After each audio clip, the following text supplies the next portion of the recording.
ब्रजमंडल परिक्रमा के अंतर्गत आज एक बड़ी विशेष तिथि श्री नरोत्तम ठाकुर जी की तिरोभाव तिथि। श्री नरोत्तम ठाकुर जी के द्वारा जो भजन गीति में देखे जाते हैं वो अपने आप में पूर्ण शास्त्र हैं। साधक पक्ष के लिए, सिद्धि लालसा के लिए कैसे सुंदर सुंदर भजन महाप्रभु के, राधा कृष्ण इत्यादि हम जितना भी मठ में प्रातः और संध्या के समय में हम जितने भी भजन गाते हैं सब नरोत्तम ठाकुर जी के और श्रील भक्तिविनोद ठाकुर जी के विशेष करके। देखो भागवत जी में एक बात कही, निर्मस्तरनाम सताम। इस सूत्र को जिसने जितना पकड़ लिया वो उतना ही उन्नत वैष्णव माना जाएगा। वैष्णव का अर्थ ही क्या और आचार्य का अर्थ ही क्या? जहां पर निर्मत्सरनाम सताम, जहां पर मात्सर्य भाव नहीं रहता। और यदि मुझ में मात्सर्य भाव रहेगा तो मैं वैष्णव भी नहीं कहला सकता, है ना। काम क्रोध लोभ मद को नरोत्तम ठाकुर जी ने जैसे तैसे नियुक्त कर दिया। ध्यान से सुनना, काम कृष्ण कर्मर्पणे, क्रोध भक्त द्वेषजने, लोभ साधु संगे हरि कथा, मद इष्ट लभ्य जने, नियुक्त कौरिबे यथा तथा। इसको नियुक्त करो। लेकिन कहीं पर भी नरोत्तम ठाकुर जी ने मात्सर्य का नाम उल्लेख ही नहीं किया। वो नियुक्त हो ही नहीं सकता। और सबसे बड़ी हानि मात्सर्य में ही होती है। ये इतना सुंदर कथा कैसे बोल सकता है? ये इतना सुंदर कीर्तन कैसे कर सकता है? एक क्षण में मात्सर्य भाव उत्पन्न होता है। तो कहां वैष्णवता है? ये बात किस लिए कह रहा हूं? इन तीन प्रभुत्रायों के चरित्र में श्री नरोत्तम शामनु श्रीनिवास प्रभु, इन तीन प्रभुत्रायों के चरित्र में इन्होंने साक्षात रूप में इसका दर्शन कराया। मैं नरोत्तम ठाकुर जी के जीवन चरित्र में नहीं जा रहा, मुख्य बात को ही पकड़ते हैं। इन्होंने भजन लिखा, श्री रूपा मंजरी पदा सई मोरा संपदा, कि श्री रूप मंजरी के चरण कमल ही मेरे सर्वस्व हैं। मैं व्याख्या में नहीं जा रहा, आप सब लोग विद्वान हैं, सब समझते हैं। कहीं पर भी लोकनाथ गोस्वामी जी का नाम नहीं आया इस भजन में, जबकि लोकनाथ गोस्वामी जी और रूप गोस्वामी जी समकालीन हैं। जबकि लोकनाथ गोस्वामी जी को महाप्रभु जी ने पहले भेजा ब्रज में, समकालीन है। तो ये देखकर लोकनाथ गोस्वामी जी को तो क्रोध आ जाना चाहिए था कि मेरा शिष्य नरोत्तम कौन है? मेरा शिष्य है। हे, कैसे तूने अपने दीक्षा गुरु का नाम नहीं लिखा? क्यों नहीं लिखा? और ये कह दिया श्री रूप मंजरी पदा सही मोरा संपदा, ये मेरा सब कुछ है। क्या लोकनाथ गोस्वामी जी ने कभी आक्षेप किया? दूसरी बात, इतना तक कह दिया, कबे लोकनाथ संगे लैया जाबे, शिरूप पाद पद में मोर समर्पिबे। ये सुनकर तो और ज्यादा क्रोध आना चाहिए था। अर्थ क्या? कब मेरे गुरुजी लोकनाथ गोस्वामी जी मेरा हाथ पकड़कर मुझको रूप गोस्वामी जी के चरणों में समर्पित करेंगे? क्रोध आ जाना चाहिए था ना। नरोत्तम ये क्या लिखता है? मेरा शिष्य मेरी बात नहीं लिखकर रूप मंजरी के रूप गोस्वामी जी की बात बोल रहा है। क्या लोकनाथ गोस्वामी जी ने कभी आक्षेप किया? और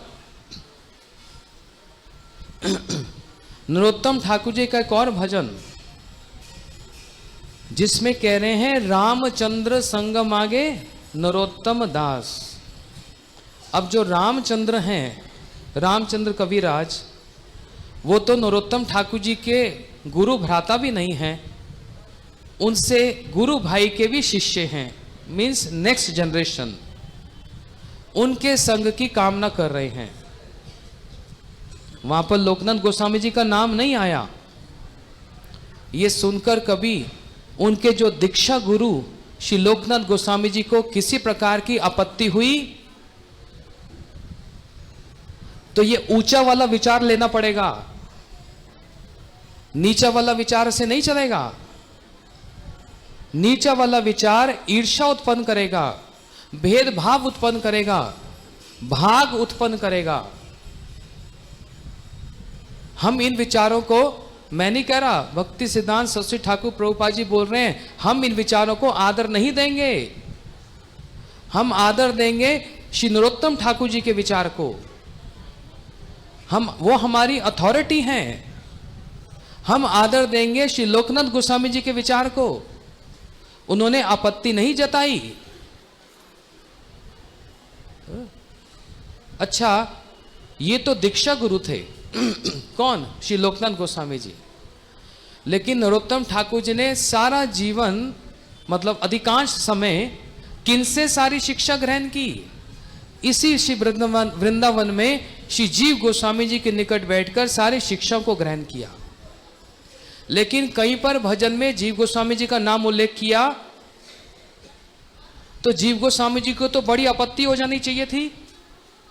नरोत्तम, मैंने इतना सिखाया, इतना परिश्रम किया, सारे शास्त्रों को मैंने सिखाया, मैंने ही प्रचार के लिए प्रेरणा दिया, मेरा नाम एक जगह भी नहीं, और रामचंद्र संग मांगे नरोत्तम दास,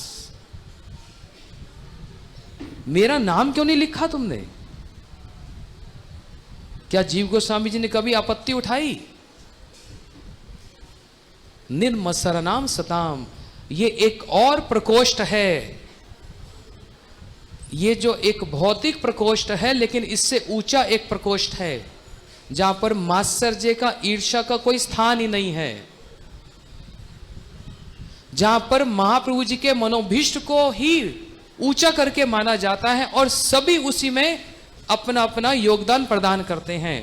कार्य पूरा होना चाहिए, कोई भी करे,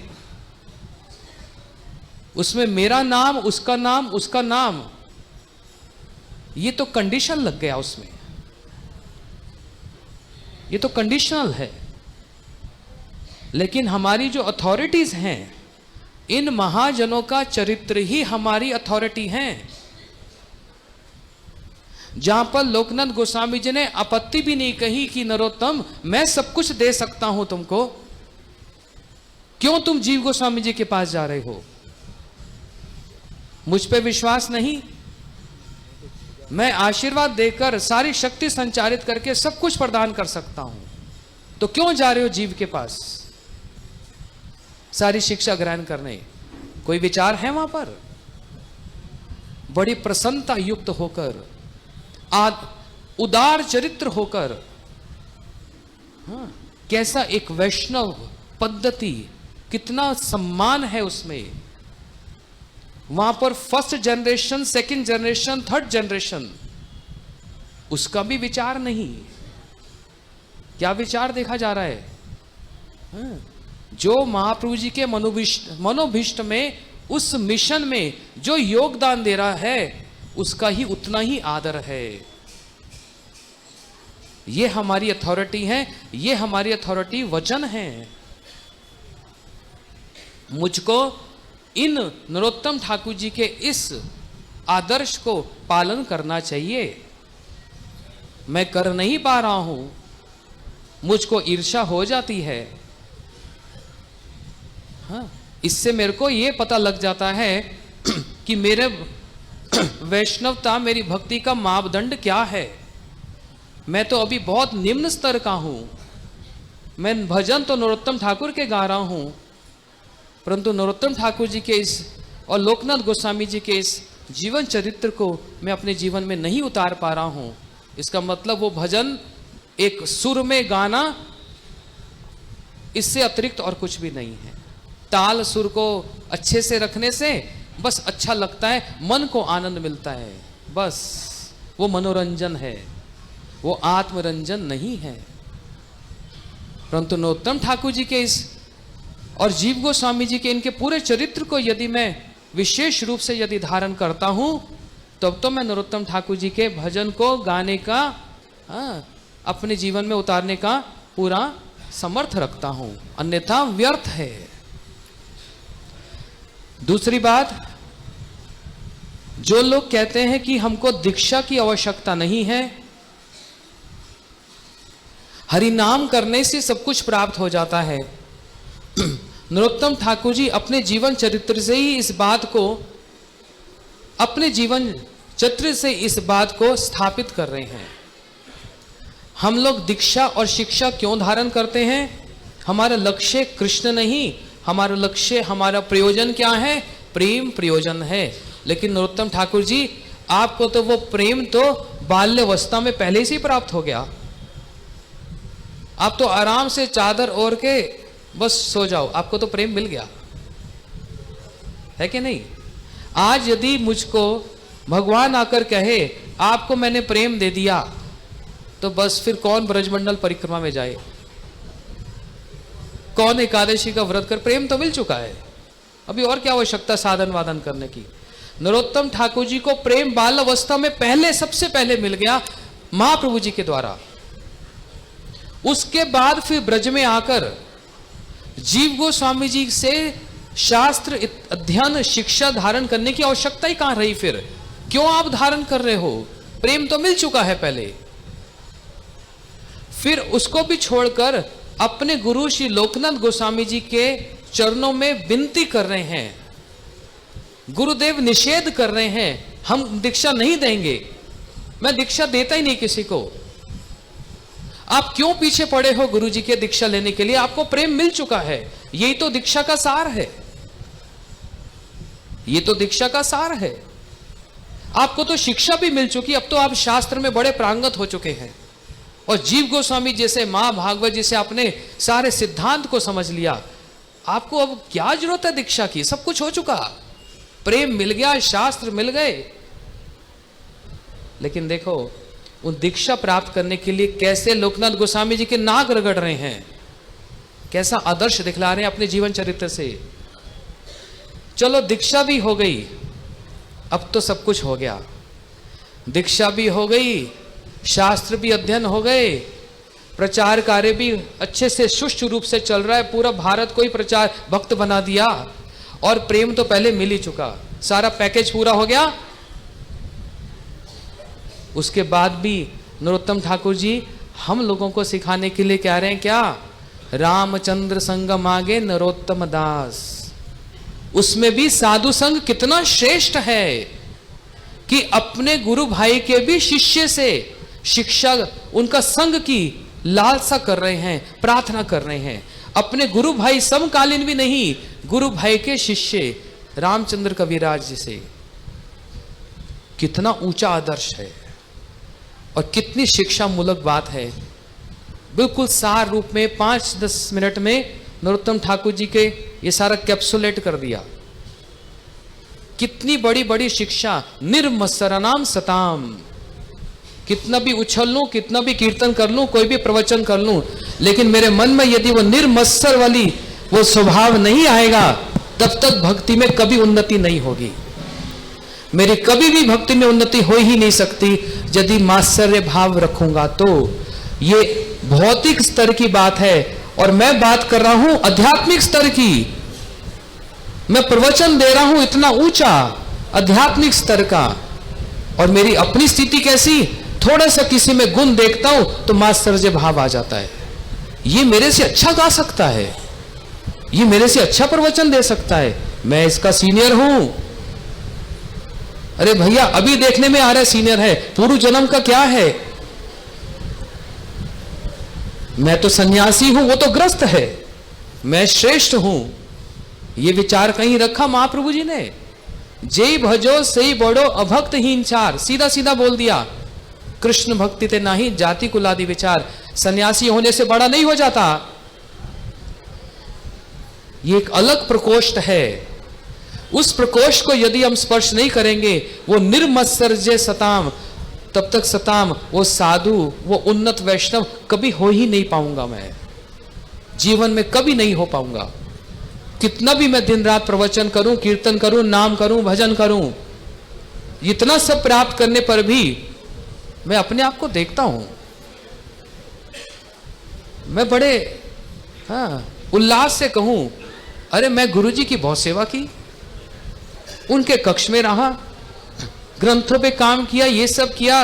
इतना सब करने के बाद जब अपनी आप की परीक्षा देखता हूं, मेरे से उन्नत कोई जा रहा है, मात्सर्य भाव आ गया। ये कैसे जा रहा है? ईर्षा। ये निम्न सरंसताम, मैंने तो उस प्रकोष्ठ को स्पर्श भी नहीं किया अभी तक। इसलिए उदार चित्त यही वैष्णवता है। श्री नरोत्तम ठाकुर जी की, अरे श्री नरोत्तम ठाकुर की, हाँ।